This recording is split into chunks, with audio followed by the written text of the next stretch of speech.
Bon, salut à toi. Aujourd'hui, on va détruire un mythe. Il y a un truc que j'adore faire, j'adore détruire des mythes. Dans notre société et dans plein d'autres sociétés, on a conçu un peu ces phrases à la con. Et je dis bien à la con avec un grand con. Tu vois, c'est même pas le C, c'est tout. La totalité est nulle. Et on les adopte comme ça, genre...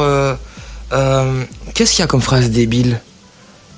Tout vient à point, à qui sait attendre. Il y a des gens qui sont morts en attendant, hein, mon coco. Et puis les gens, en fait, ce qui se passe, c'est que comme elles sont catchy, tu vois, elles sont pour certaines stylées, les gens les adoptent facilement en disant ouais, c'est vrai, sans les tester. Genre, tu vois vraiment les mamies attendre et avoir tout à point. Il y en a qui sont mortes vraiment en attendant, littéralement, je suis sérieux. Donc, il serait peut-être temps qu'on se pose des questions, en fait, quand on adopte ce genre de phrase de merde. Ah oui, tu l'auras compris, moi je parle comme je l'entends, je parle comme je veux en fait. Je ne viens pas du monde des kikoulol, d'accord ?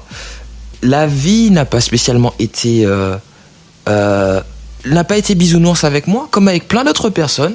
Donc je parle un peu comme la vie a été, j'imagine. J'adore la vie, elle est géniale.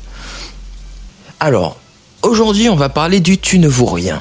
Ou tout simplement la question du est-ce que j'ai de la valeur en tant qu'individu. Et quand je dis est-ce que j'ai, je ne parle pas de moi, on s'en fout. Je parle de toi en fait. Ce que je veux dire par là, c'est que tu auras toujours de la valeur en tant qu'être humain. Ça c'est entre guillemets, grosses guillemets, acquis. Pourquoi ? Si tu n'as pas de valeur, ça signifierait que tu ne vaux rien. Et il y a plein de gens qui utilisent encore cette expression, ou utilisent l'expression, le terme vaut rien. Pourquoi c'est nul à chier ? Parce qu'en fait, quand on y réfléchit, qu'est-ce que ça veut dire ne rien valoir ? Valoir zéro, tu vois, c'est vraiment le nombre zéro, c'est même pas moins 1, parce qu'il y aurait 1 derrière, c'est zéro. Et zéro, quand tu multiplies 0 par 0, ça fait toujours pas grand-chose. Ok.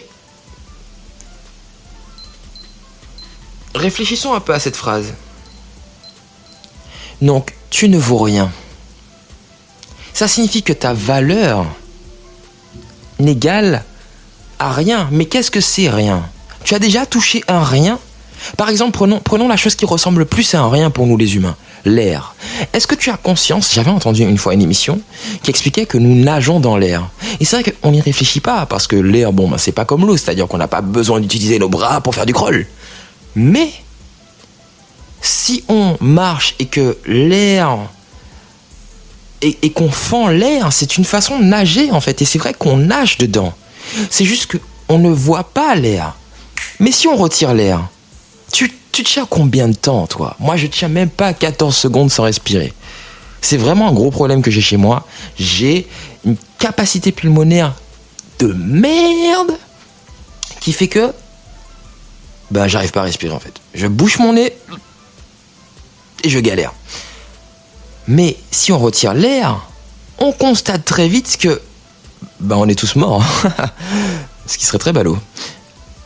Donc, si l'air, qui est la chose qu'on peut le plus rapprocher dans la matière du néant, est l'une des choses les plus vitales pour nous, comment toi qui es composé de milliards de cellules, voire de trilliards, voire de trilliards de cellules, d'au moins milliards de cellules, ton cerveau a quoi, 180 milliards de neurones ? Quelque chose comme ça ? Tu es un ensemble un ensemble d'os, tu as compris, d'os, donc ok, bien, t'as compris, d'eau, de poumons, d'organes, tu as un ensemble d'expériences, tu as un ensemble d'interactions. Comment, toi qui es plus que de l'air, comment peux-tu n'être rien ?